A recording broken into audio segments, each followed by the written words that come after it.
What's up, guys? This is Doctor, and welcome to another episode of the FPL Fantasy. Where is my host, Joe? I replaced him with a better looking, maybe better, Less maybe American. less Less American, American. Yeah. better ball knowledge. Well, Joe might not be angry at the good looking part, but he'll definitely be angry at the ball knowledge one. So, Reev, welcome back to FPL Yes. Fantasy. Thank you. I believe your kind of FPL YouTube debut was on this channel as well, wasn't It absolutely was. Yeah. I broke my duck here. Yeah. So I'm very pleased to be back. Thank you for having me. My suggestions might be a little less maverick than what Joe usually comes up with, but Yeah. I'll try my best to make it as outrageous as possible just to balance things out. So Well, you and I have been talking throughout the week because this episode yeah. is about the wild card, and we're both wild carding. We're kind of going through the same stream this season, and we're both bench boosting in 36. And I think you're picking more of a maverick choices than I am. Would you say that's a fair assessment? I would say so compared to the Twitter template. Yeah. Yeah. I think compared to like a casual template, I'm probably bang on the money. I'm just picking players that are doing well. So, yeah. Well, we're having a great week. We're both coming off a free hit. We are. You want to And tell me how did pretty your week go? successful. Like we picked Salah, we picked Ronaldo, the two biggest hitters of the week. Still have Yeah. players to play. You know, how many points would Nick Pope need to get you today in order to break 100? 12 points. So I need a clean sheet and an assist and Yeah, three pen bonus. save, clean sheet. Yeah, something like that. Yeah, I mean it's entirely possible. Yeah, But I went for Pope as a differential because I expected Schmeichel to concede in both games. We talked about it last week, and I had this gut feeling about Pope. He actually got man of the match in last game. Do you know that? he did. He was Yeah. unbelievable in Yeah. that game. Yeah, the penultimate set. Was it the penultimate? It might have been the very last save that's on the highlight reel of Yeah. the header that just like he claws back. Absolutely phenomenal. What a stuff. He's like it's like down right on the ground and he just like flicks it past the post. Is Yeah. mental. I'm gonna say something extremely controversial here. I think he's England's best goalkeeper at the moment. I know he doesn't get a look in because Pickford is the starting choice, but in my observation, I really enjoy seeing him doing those saves. He's pulling miracles for Burnley, who are getting a lot of shots conceded. Yeah, I would agree with that in terms of his shot stopping ability, but Gareth Southgate doesn't fancy those kind of footballers. He likes to play a possession based style of game, so that's why he favours either Pickford or Ramsdale. But in terms of outright shot stopping ability, I think Nick Pope's up there with like the best in the league. So And it's the modern football. You want players who can play with their Yeah. feet. We're seeing like Klopp.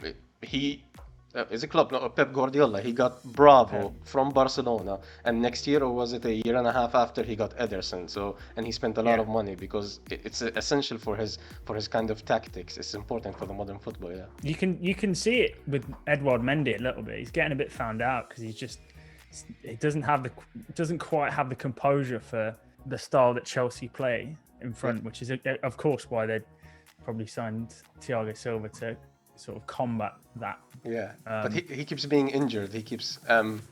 Speaking of which, have you considered Thiago Silva in your team? I have, and I think he will play both, but I don't think Chelsea keep a clean sheet in either of those, so I'd sooner take Alonso for the potential attacking return. Well, I've just given away who I'm going with there, but never mind. Well, I still haven't introduced actually the episode. In this episode, we waffled from the beginning. So Yeah, in this yeah. episode, actually, we're going to go through two drafts, Reeves' draft and mine. We're going to start with Reeves' draft first, and then we're going to talk about it, discuss it, and how things go. So if you enjoy this episode, please drop a thumbs up. Don't forget to subscribe. We're currently on 63 subscribers. Again, Joe and I started this channel just as two friends wanting to chat FPL. We're not looking for subscriber likes, but it's nice to see those numbers going up. We're aiming to hit 100 Absolutely. before the season ends, so please drop a thumbs up. Don't forget to subscribe. And let's go into Reeves' draft. I'm getting up the one that I sent you, right? Because I have about 40. So. I would say 40 plus. During the week, I like how Reeve always sends me like a message and like 4 drafts, and he's like, "This is my final draft." That's 8 o'clock in the morning, Yeah. and then like Final 8:30, is a very another loose 5. term. Yeah, exactly. Yeah. It's So- like when you see the final cut of a video and it's like final underscore one, final underscore one underscore, definitely final draft. Dot mp4. But I do that. So I do that in my profession as well, because whenever I write a paper or an academic paper, or some of the students' theses, it's like draft 1, draft 2, draft 3, draft 4, final, definitely final, submitted. I'm gonna submit this, and you're like, yeah. So this is the current draft. You want to go through it, Reev?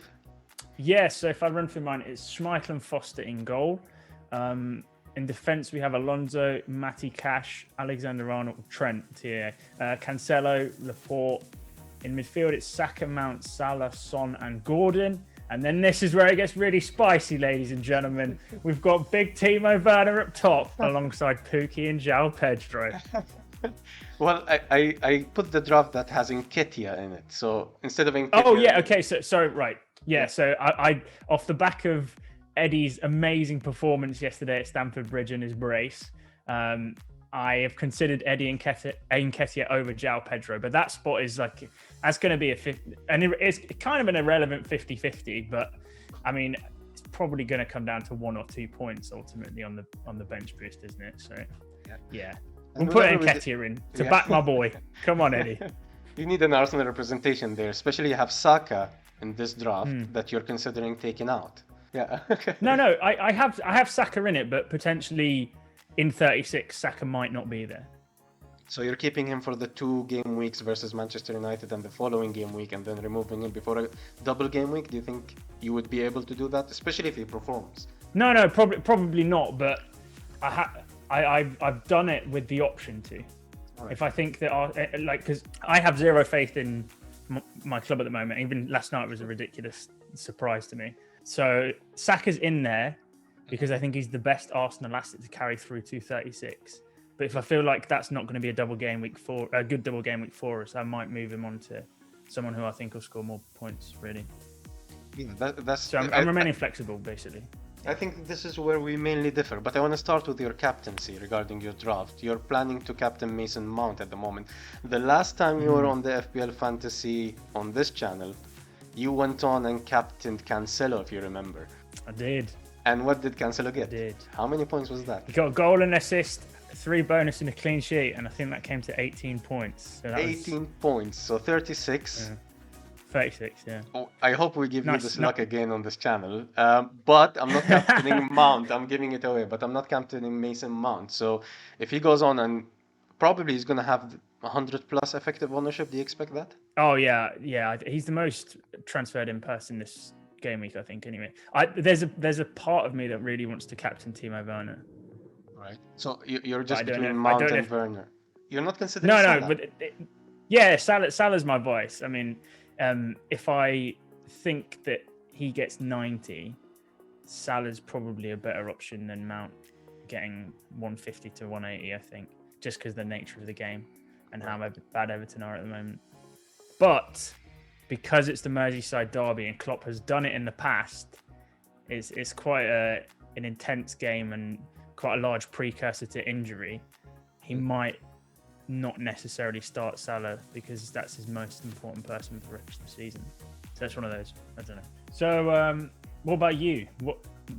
Who's your captain? I'm captaining Havertz. After not featuring last night, actually, that kind of sealed it for me. That's why whenever you and I spoke, Havertz was always in my draft, especially since last night.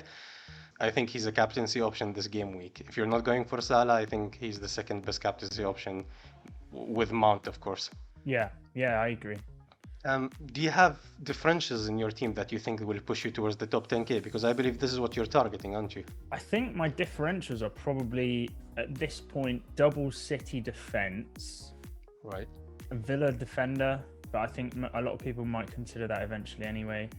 Keeping Son. I know people have been releasing him, so that's quite a popular transfer, or at least for the short term. And then just the bench boost in its entirety, really. But I've always said it's really difficult to find the same exact combination as other people. So usually your combination is the differential by itself. So that's how I've been playing the game for the past few years. 5-6 years back, before I really get into FPL, I was basically just getting differentials because I was playing for my mini league before playing for overall and it's always like people bringing in Kante because, oh, if he scores those 2 goals, I'm the only one who have him. You know what I mean? So it's Yeah. but you always fall down the ranks because it's highly unlikely, and we don't think about it that, oh, everybody owns, like last game week we thought everybody will own Bruno Fernandes, right? At the end, it was only 47% effective ownership. That's So the thing. Like the people that we speak to, and certainly each other, it's a bit of an echo chamber, especially because we're both on Wildcard and we're picking similar players.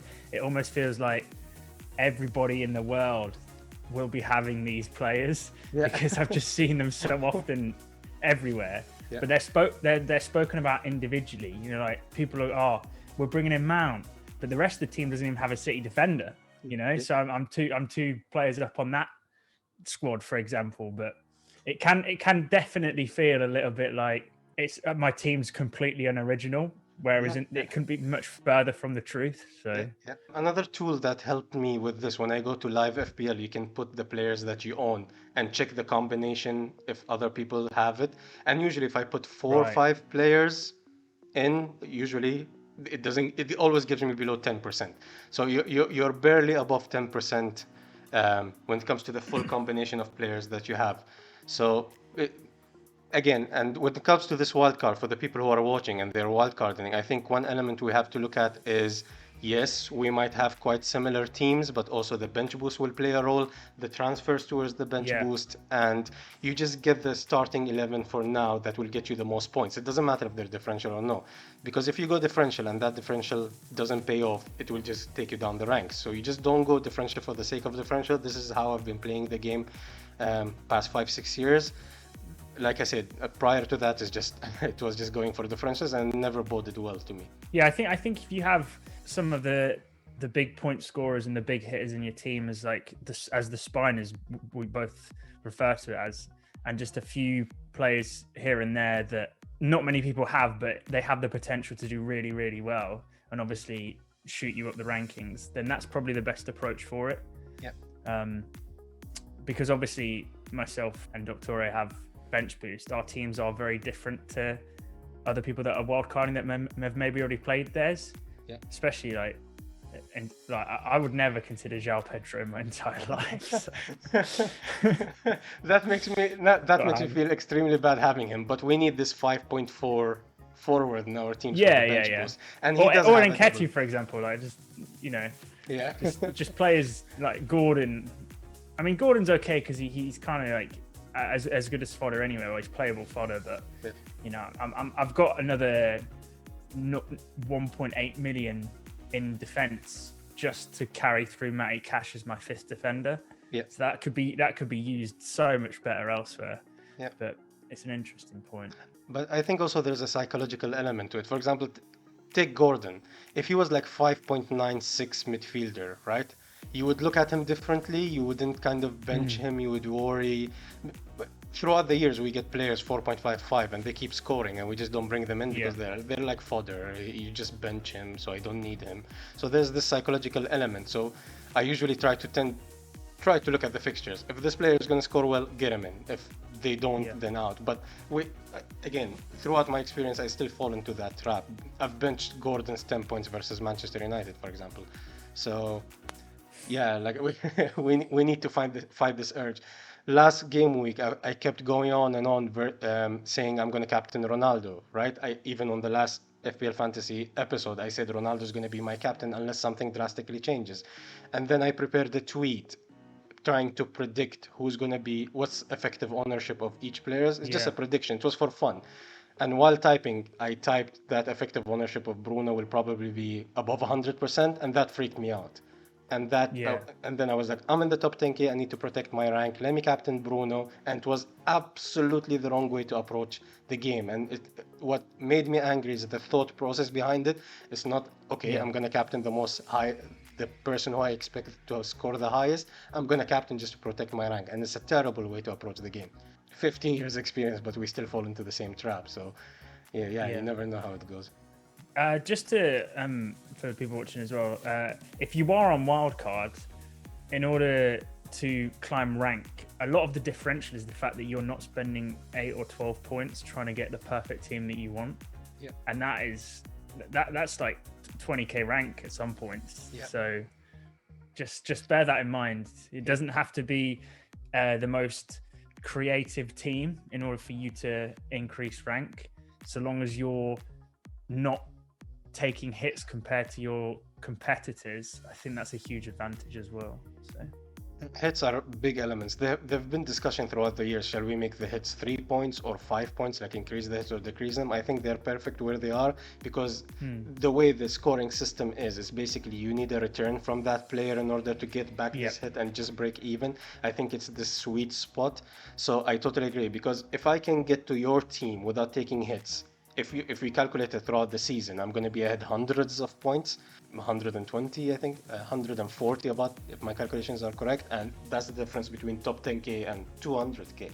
So hits are perfect, and that's a very good point to put out there. Yeah, if you can just wildcard your way into the team that you want without hits, that's a big difference, yes. So what are your 50-50 decisions in this team, Reev? So my 50-50 decisions are, as we discussed, Saka and Werner versus Havertz and Watkins. Now, I know Watkins and Havertz puts me in a better situation in a couple of game weeks' time, because I already feel like I would like Watkins in my team. So having Werner is kind of booking a transfer, but at the same point, there's also a chance that I might like Saka. So it's one of those that if I want Saka for 36, this is probably the best draft to go with. But if I want Watkins for 36, I'm kind of punting on who does better between Werner and Havertz. And then obviously my final 50-50 will be João Pedro versus Nketiah, I think. I think the rest of the draft, I'm pretty happy with. It covers a lot of the major threats to my rank, especially in 35. I think having a Spurs player is kind of essential. Double City, most people don't even, well, a majority don't have double City defense. Yeah. I'm happy with Alonso. I think there's enough upside there to pick him over James, and Salah, of course, is pretty much essential for the rest of the year. So there's enough safety in this draft, and also a fair amount of risk should I try and push, because I don't want to go all guns blazing to try and get to the top 10k, but I'm sticking in the likes of KDB, Mane. That, like, it's just too crazy. I need to protect shield as well as sword. That odds. This comes back to this actually game week, the game week we're still in. It's been so long, it's been a week. Salah, for example, I had Salah in my team and he didn't help me jump ranks a lot, but if I didn't have him in my team, I would have fallen outside the top 10k. So yes, it's kind of, I would say, a wrong way to approach the game, to be playing with fear, or if this player scores, I'll fall in rank. But also you have to take it into consideration.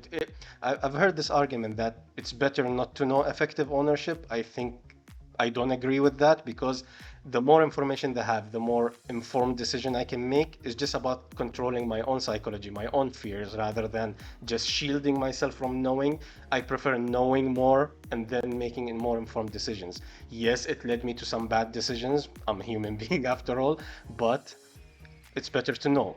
So with regard to the first decision that you mentioned, I told you that I prefer the Havertz choice. I don't see why not you go for Saka and Werner, but as we discussed before the video, I think Havertz is the best captaincy option at this point. That's one. Second, you're booking another transfer, because Watkins has double 37 as well. So you're booking another transfer.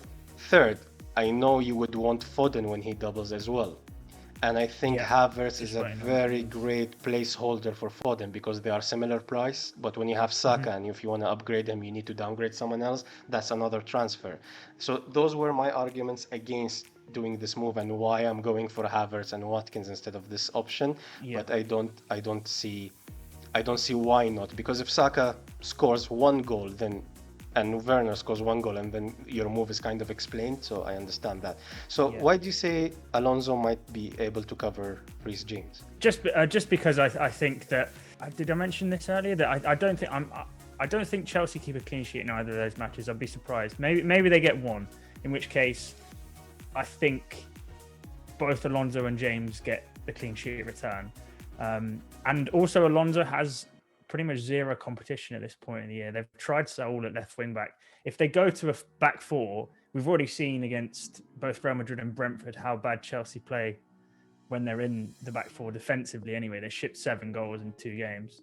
So I just think for the 0.8, 0.7 mil saving, depending on when you pick James up, it doesn't make much sense to me to have James over Alonso when you can use that 0.8 mil in other areas of your squad better. That it might be a huge swing in variance, but it comes down to, I think both James and Alonso will get similar points over the next few weeks. How much do you value that 0.8 million? I mean, it turns, for example, like a Gordon into a Martinelli, for example, or it turns a Mount to it turns like a Van Dijk into a Robertson. Or I just feel like there's better budget used elsewhere. And also we've seen that Tuchel says that James could also play right centre back. So I think, although I don't think he'll miss games, there's certainly less attacking output from Reece James potentially. So I agree with those points, but I see kind of the minutes of James will be higher because Tuchel seems like determined to keep him playing for the rest of the season, even during the FA Cup final. So I can see it happening. I have a weird feeling that Alonso might miss one match. But so here you kind of try to find the balance. Is this one match, is it going to make the difference or no? Yes, Reece James might play at right centre back, but also I think if you watched last night's match, when Reece James moved to the right wing back at one point at the last 15 minutes, it's just much better. Very good crosses and everything. So if you go for Reece James, which I am at the current draft, I think you're just hoping he goes back to that right wing back. But if you can utilize the money properly, I think, yes, Alonso is a very great shout. He's always in the penalty area. So I mean, he had 5 shots yesterday inside the box, which is ridiculous considering he's supposed to be a left back. But I think he got more shots than the Chelsea attack combined. I read it somewhere. I don't know if I read it wrongly. Pretty sure. But that's crazy. And he can be on free kicks. He has some. At one point during the season, he scored a free kick. I think it was this season. And I was sitting with my mates, and he was on the free kick, and I was like, "This is a goal." And my mates looked at me, and they're like, "Why?" His first game of the year, I think. His first game of the season. He got 15 points. I'm pretty sure. And before kicking the ball, I was just a goal. They were like, "Why?" I was like, "This is penalties for Alonso. It's just he has this sweet left foot. He's always on target." So I can see it happening. I'm 50-50 in this decision as well. Shall we move to my team, or you want to add something? Yeah. Let's do it. Yeah. So as Reev mentioned, whenever we have some discussion, here's my team on the screen now. Whenever we have a discussion, him and we always refer to the word spine. So you can see quite similar players across all drafts, and that's what I call the spine. Salah has always been in the draft. Son has always been in the draft. Trent. So those players, Cancelo, those players will never leave the team. So you build around them, and you try to find the budget to fit your team. Where Reev and I... Sorry to interject, but that's when I was talking about sword and shield referencing earlier. It wasn't necessarily just effective ownership. It's just I also think that Salah and Son are the 2 best, most explosive assets in the game. And if the game's about getting points, right? So just because somebody is at 100% plus effective ownership doesn't mean you pick them out of fear. If you expect them to get 10 plus points a week, then put them in your team. Exactly. Regardless of the ownership, whether it was 1% or 200%, if he gets a lot of points, you get him in your team. It's as simple as that. Sure. That's a very good point. Also, I should add to that you kind of try to predict where you're gonna captain next game weeks, and Son in game week 35 is probably the best option in my team, and I would like a captaincy option next week so I don't have to do a transfer and I just roll it to 36. So that's why Son has always been in my draft. The main difference between Reev and I's draft is Gaeta. I have it as a goalkeeper at the moment instead of Schmeichel. Reev and I discussed it last night. I even tweeted if he's nailed or no. There is this risk with Butland, so I'm very worried about this. You were mentioning earlier, Reev, that if you downgrade James to Alonso, what is it going to give you? For my team, mainly, it will give me Schmeichel instead of Gaeta, right? And this is where I'm at. I think Gaeta might, or I don't know how to pronounce his name. I hope I'm pronouncing it correctly. I'm thinking pretty much, yeah, that's fine.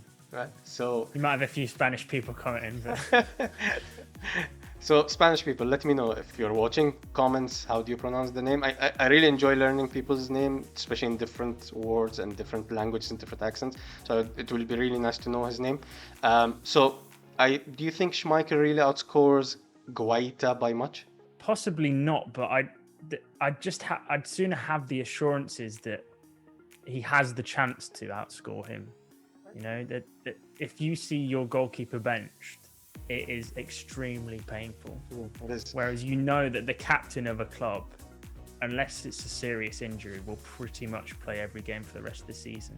So I'd be more confident with Schmeichel going into a double game week, i.e. 36, against, I think it's Norwich and it might be Everton or Palace or something. I'm going blank. The Leicester double for 36.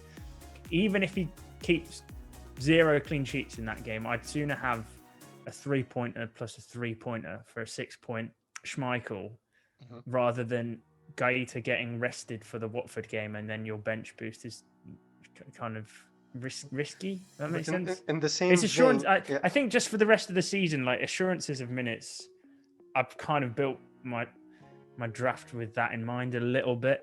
So I just prefer Schmeichel a little bit.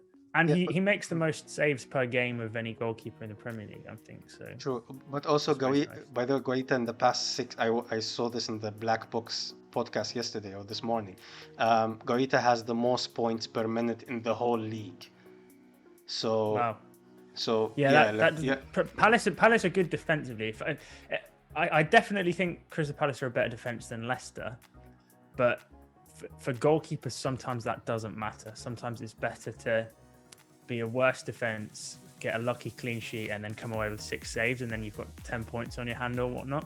Yeah. Rather than making no saves and getting 6 points. But I don't know.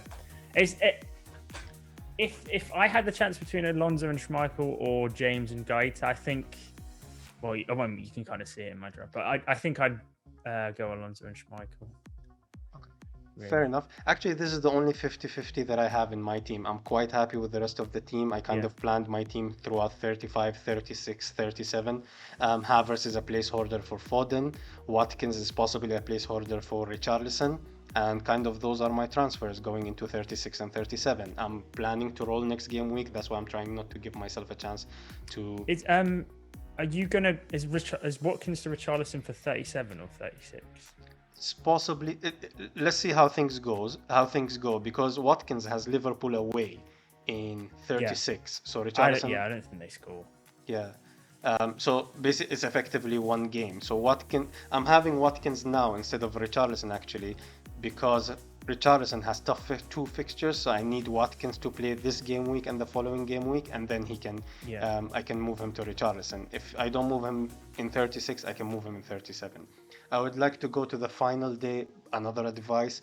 I would like to go to the final day, game week 38, with 2 transfers, because this is the day where everybody goes crazy. Yeah. I remember it last season. Yeah, exactly. Like it's last hope. You know what I mean? Your mini league, you need 12 points to win it, so you take minus 12. So if you go into a game week 38 with free transfers, that gives you a massive advantage because people will panic buy. It's just a fact. I will go through those emotions as well in game week 38, and I would like to give myself this opportunity to have a bit chance to tinker, especially if you take hits. There is no another game week. You just want them to pay off literally in game week 38. But usually when you take hits, you expect them to pay off over a number of game weeks. So I think this is my argument for trying to roll. And that's why I was telling you I'm trying to decrease my book transfers into game week 38. Out of interest, so Watkins is really just for the Leicester and the Norwich game, right? Mainly in your eyes. Okay. Do you think, in that case, Havertz and Watkins with those fixtures over the next 2 outscore Saka and Werner over the next 2?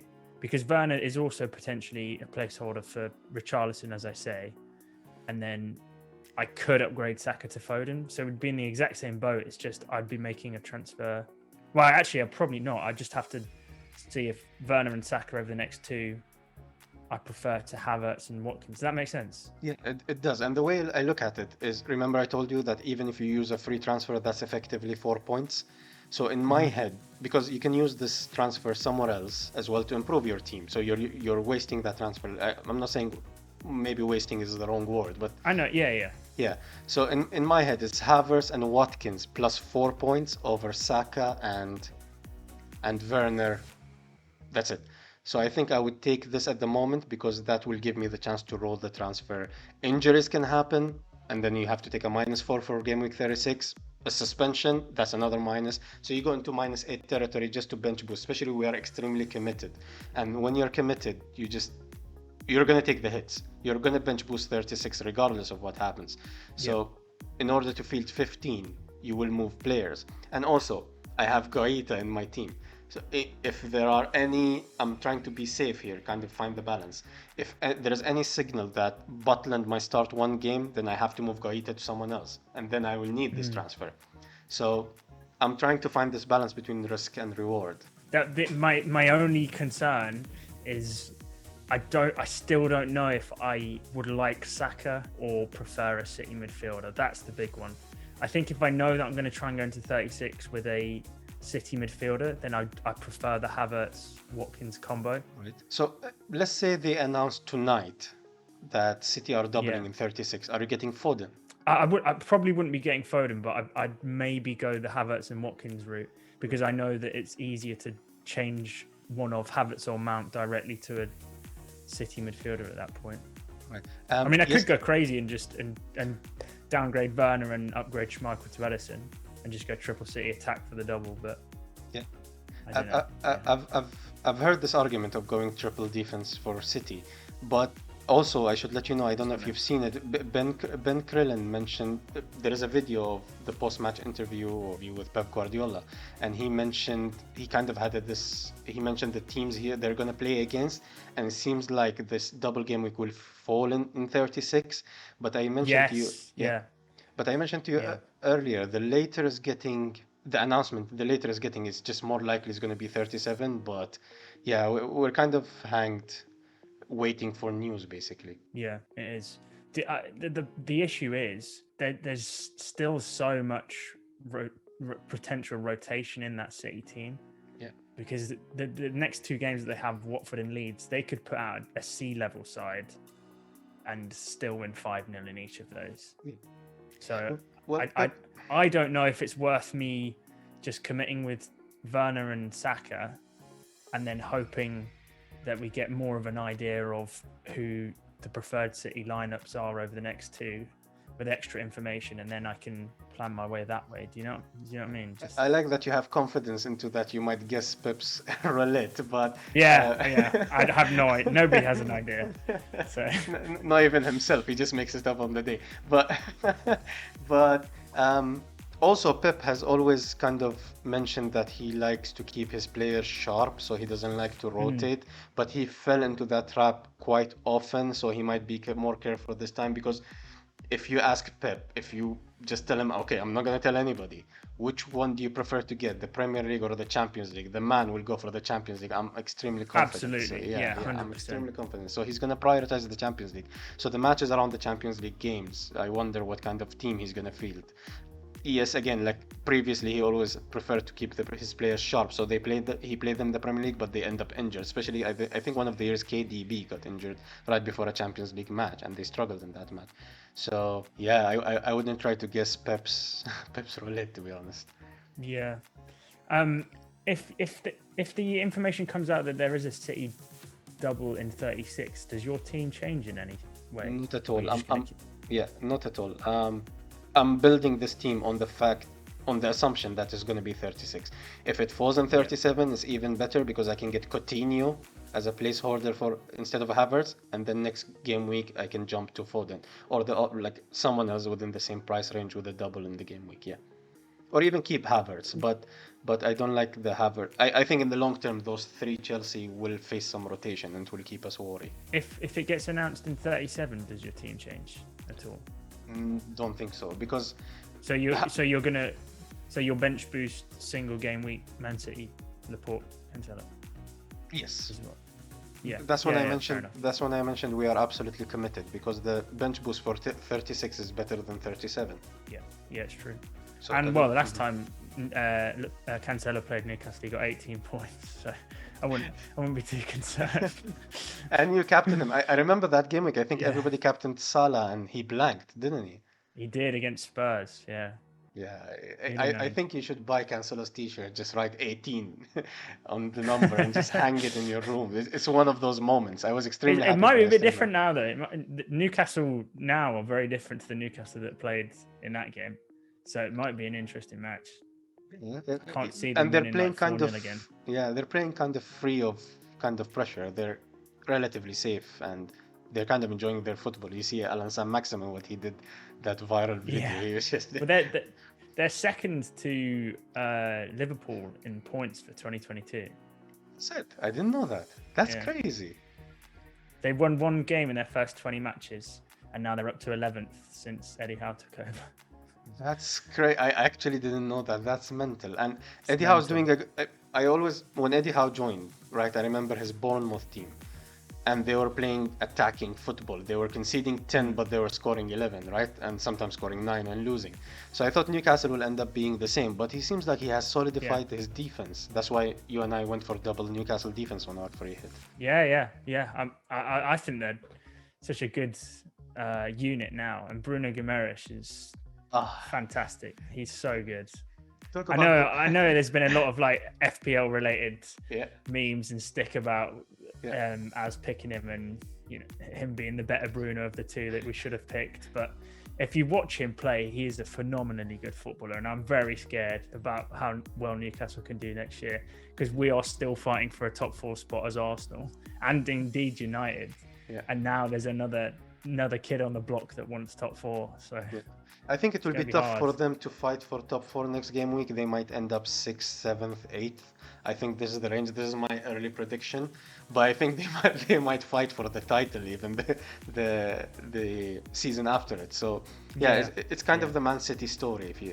They started with bringing those experienced players, but also young players, a mixture. So City started that way, and then took them 3-4 years to start challenging. So it's never a quick build. Yeah. I hope the wildcards return good points. I remember the last time that I wildcarded, and it gave me like 5 weeks of insane red arrows. So fingers crossed it's the opposite this time. Yeah, that's the curse of the chips. You overthink the chips. You tend to overthink the chips. As we're doing for the bench boost, we'll be like, why did we you know what I mean? The bench boost is the most annoying chip, to be honest. I wish there wasn't a bench boost chip, in all honesty, because I would love to just pack out this team first 11 and see what I could get in terms of points. But well, when I started honestly, playing, there was absolutely no chips. Actually, there was only one wild card when I started playing, and it was amazing. But again, chips add this element of flavor to the game. Yes, it increases the variance, it makes it crazy. But yeah, I would rather to add to the skill part of the game. I'd rather have no chips, but it keeps it fun and engaging as well, to be honest. Yeah, it does. It does. Be pondering Werner and Saka versus Havertz and Watkins for like the next 48 hours. Yeah, I'm waiting for the screenshots. Hey, look, this is what I found out. Yeah. every like 15 minutes, and then different draft. I totally expect, I'm gonna make you this bet on video right now. I totally expect that you're gonna change other players as well. It's not only the Saka. Before the deadline. Before the deadline, yeah. I have a well, that's João Pedro and Nketiah. That's a debatable. Any more than them, I'll take the bet. But I think those three are the main ones that I'm tossing up between. So yeah, because I think the rest I'm pretty happy with. Once you discover some saved up money, like I might have planted some seed into your head about Guaita, right? And you're gonna save like 0.3, 0.4 there. And once you have this 0.3, 0.4, the whole draft will change. So, but. But like I said, because you can come up with this, for example, 3 Chelsea are not doing defensively well, right? You might come up with this 3 Chelsea attacking draft. And I have done. I've seen what it looks like. Yeah, it's very tempting. Yeah, so it is. I don't know.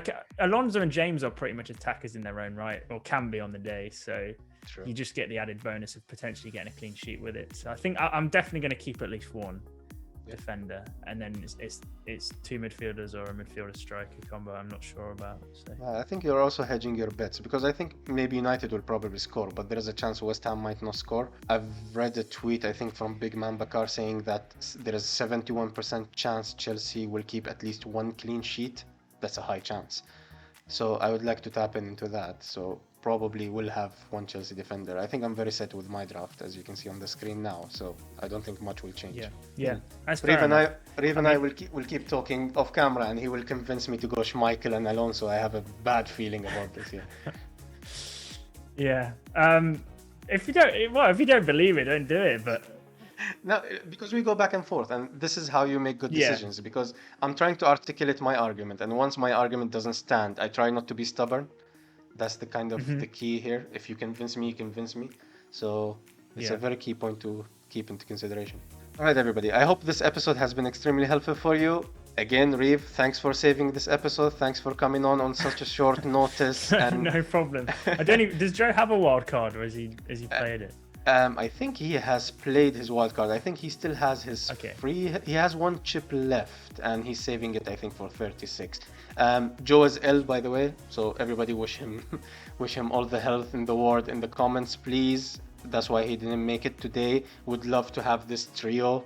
Hopefully, after the season ends, we might have a season review with Reev. So everybody, please subscribe so you can get notified when those episodes come up. Reev, again, I really appreciate you coming on. After going through, mate. I know how your day went. You were very busy, so I appreciate it. And of course, we stay in touch on WhatsApp. Everybody, drop a thumbs up. Reev, would you like to say goodbye to our audience? Goodbye, audience of Fantasy FPL. All right, everybody. FPL Fantasy. FPL Fantasy. Bye, everyone. No worries. All right, everybody. We'll see you on the next episode. Peace.